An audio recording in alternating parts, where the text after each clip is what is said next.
Hello everybody, hope you're having a great day. I'm excited to do some math with you again today. We're just going to jump right on in. We're going to keep doing the same thing we've been doing for the past few days with division and decimals. Yesterday, we learned what to do if there's a decimal in the divisor. The 2 days before that, we learned what to do if there's a decimal in the dividend, right? Now today, we're going to combine both of those, and we're going to see how do we do this if there's a decimal in the divisor and the dividend, like this problem I've got right here. Now before we do this, I want to make sure we look up here and remember that when we divide and we set it up in our division bracket like we've got right here, the divisor is always, always, always on the outside. The dividend is on the inside, the quotient is up above, right? And we remember that the divisor is the number we divide by. So in this case, it's 0.15 because this problem says 0.93 divided by 0.15. Okay, so let's use that information. Let's set up our problem. So I'm going to draw our division bracket on the board here, and we're going to take our divisor, the number we're dividing by, 0.15, and we're going to stick it outside of our bracket. Okay, and then we're going to grab our dividend and stick it inside, so 0.93. So now we've got 0.93 divided by 0.15.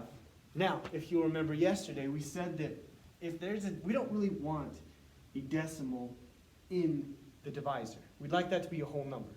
So all we're going to do is we're going to make it a whole number. We're going to take that decimal and we're going to move it to the right as many times as we need to till it is a whole number. So in this case, I move it once, it turns into 1.5. Twice, it turns into 15, and there we go. Right? We also said what we just did. We just changed the value of our divisor. In order to keep this the same problem as we have right here, we have to treat the dividend the same way. We've got to change that value the same way we change the value of the divisor. So in this case, we moved it over twice. So let's take our decimal again, and let's move it over twice. Okay? So 0.93 turns into 93. 0.15 turned into 15. So now our problem is 93 divided by 15. Now, let's just take our decimal right here and let's move it straight up into the answer so we know where that'll be. Okay? So, now let's start dividing. So let's ask ourselves the question, does 15 fit into 9? It doesn't, right? It's 0 times, it's too big. Does 15 fit into 93? It does. How many times? I'm not sure, let's try a couple of things. Let's see what 15 times 5 is. 5 times 5 is 25. 5 times 1 is 5 plus 2 is 7. That's 75. Maybe one more time? Should we see? Let's see what 15 times 6 is. See if it goes in one more time. 6 times 5 is 30. 6 times 1 is 6 plus 3 is 9. So we've got 90 is 93. So it's going to be going 6 times. So let's go ahead and say that 15 fits into 93 6 times. 6 times 15 was 90, right? So let's subtract 90. 3 minus 0 is 3. 9 minus 9 is 0. We have left over 3, okay? So now ask ourselves the same question. Does 15 fit into 3? It does not, but we don't have any more numbers to bring down. So if you remember back, that means we have to annex a 0. It means we take one of the zeros that is right here, and we're just going to bring it down. So it actually turns into a 30. Then we can ask, does 15 fit into 30? Well, yes, if it's in twice, right? So 2 times 15 is 30, so we are left with 0 minus 0 is 0. 3 minus 3 is also 0, so 0.93 divided by 0.15 is 6.2. Okay? Moving that decimal up at the beginning, make sure we have the place value in the right spot. It's very helpful for that. All right? So I have another problem. I want you guys to do it with me, right? So let me erase my board really quick here.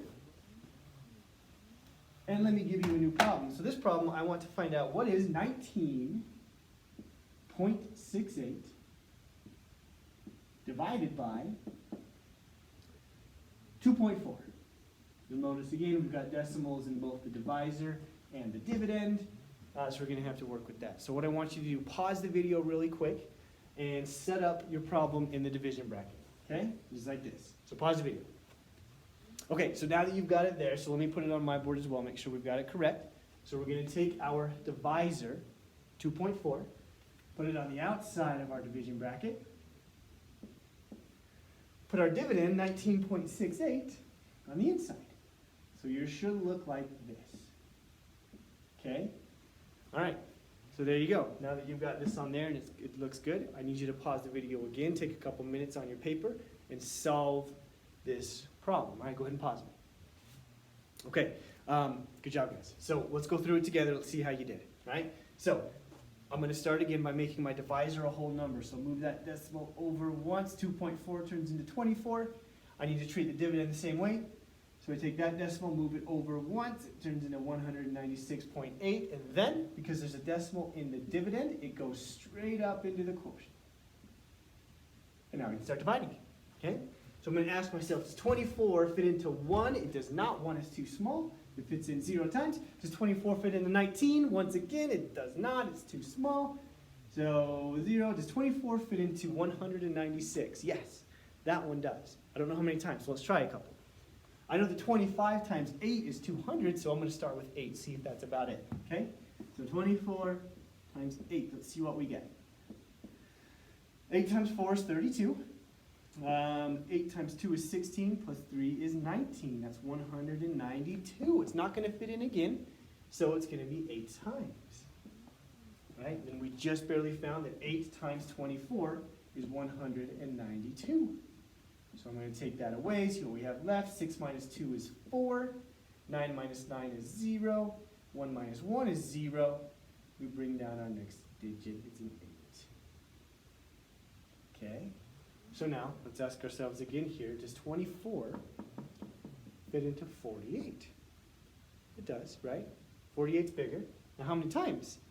24 plus 24 is 48, so it fits in twice.